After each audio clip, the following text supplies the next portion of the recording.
What's up guys, it's Cigar Carpenter Mike, and today I will be reviewing the AJ Fernandez 20th anniversary cigar. It's got, you know, a pretty cool looking band for an AJ.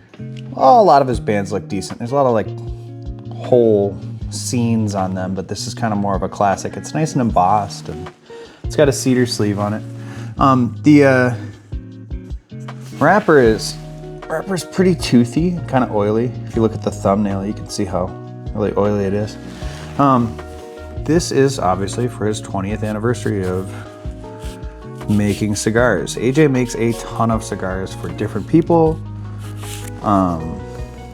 different cigars for himself, or his own company rather. This is a 6x56 Toro, so it's kind of a chonky guy. It's a Nicaraguan Puro,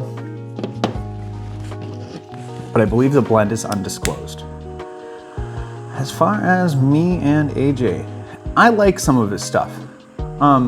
He makes a pretty wide range of cigars. And like I said, lots for other people too. The MSRPs on his cigars are, you know, between like $6 to $7, all the way up to like 16 for like the new Dias de Gloria Brazil. So this one being $25 is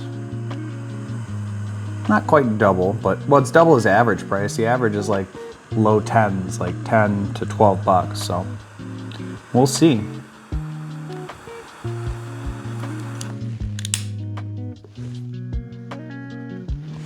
A lot of the times in his blends, it seems like he utilizes under-fermented tobacco to give it some more spice. Sometimes that's a bit much, but some of them I enjoy.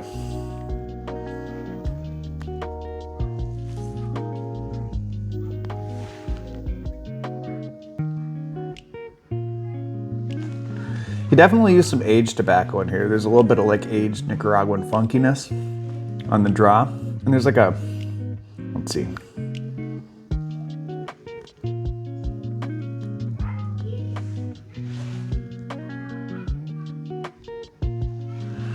The retro has a decent amount of pepper. It's not super aggressive though. After you let the retro settle for a bit, the spice really goes up.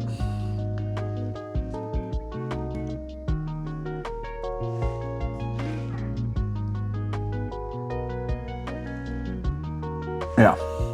So maybe a little fruity or floral in that too.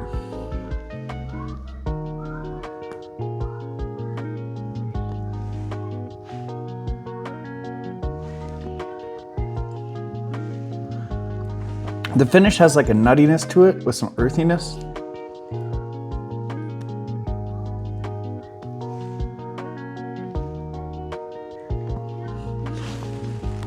Maybe a little bit of chalky minerality. I'll burn through the first third and check back in. All right, getting to the end of the first third of this AJ 20th. The draw has some leather with like a nutty black pepper, and that leather is a little bit musty. Like I said in the intro, there's definitely some aged tobacco in here, which I don't really get on AJs very much. At least not like a musty aged note. On the retro, there's like musty earth and cedar with a faint floral undertone, and there's some light black pepper. If you blow the whole retro out of your nose, there's like a coffee note lingering on the palate, which is pretty nice. And then on the finish, there's like walnuts and toasted bread. And on the long finish, there's like creamy coffee with a nice nutty undertone and maybe just a little hint of chocolate. So far, this is pretty good. I was expecting it to just blast me with pepper right out of the gate. I could see them maybe holding on to these for a while and letting them rest.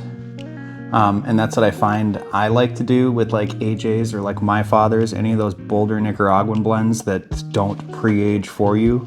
Nicaraguan tobacco needs to settle down a little bit. Not that it ages well, but they're often shipped, in my opinion, when they're not ready for consumption. So, seems like they held on to this one long enough for it to be good right out the gate.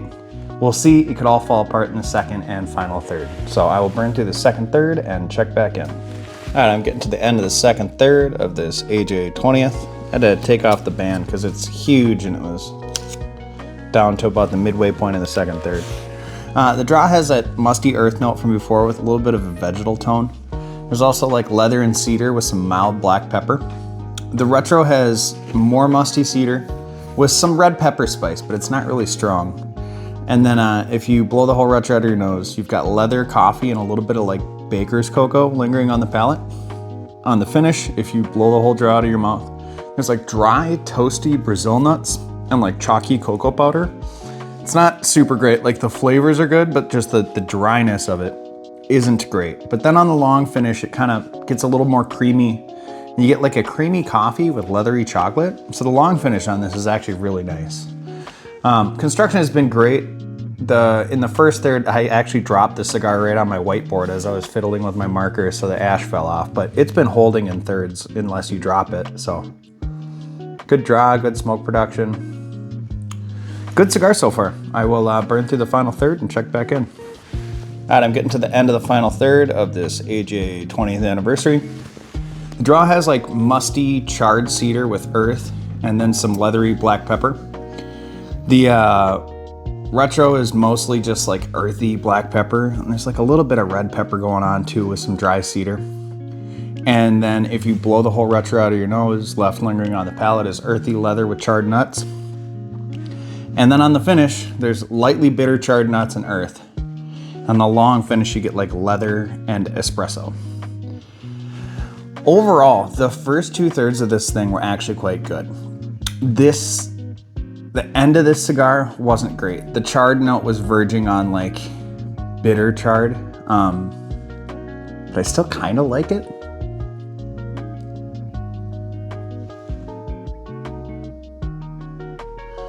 I guess the pepper was never way too much. I thought that this thing might be a pepper bomb.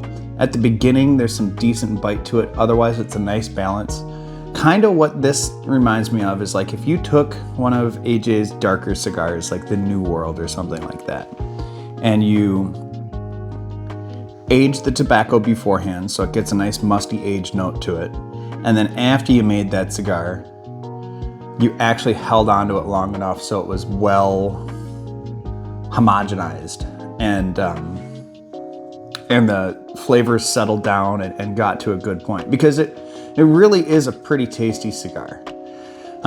With the exception, the end of it, I'm not a huge fan of. If you like AJ Fernandez cigars and you like the base notes and you're not necessarily in love with the fact that they tend to be a little bit biting, a little bit too peppery, a little bit rough. If you like an AJ that like you abandon in your humidor for a while and then you smoke it later, once it's smoothed out, this is a good one. I mean, I think he did a good job with staying true to his kind of wheelhouse of cigars, being bold, earthy Nicaraguans, and really making it a little bit more refined, a little bit more dialed in.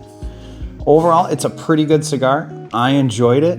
That being said, at the price point of like $25, this isn't really my preferred flavor profile. So I don't know that I'm gonna jump out and grab a bunch of these, but if somebody gave me another one, I would gladly smoke it again. It was an enjoyable experience, especially in the first 2/3. This final third, I'm still smoking it, I'm still enjoying it. It's just not really my thing. But that's about all I got on this cigar. Swoop one up if you're an AJ fan. You won't dislike it. As always, don't forget to check out our Thursday night live stream, Cigars Unbanded. There's a link right here. You can subscribe to my channel if you haven't. I've got, at this point, I don't know, like 150 reviews up or something. You'll find something you want to learn about. I'll put another video over here and some sort of playlist down here. Thanks for watching.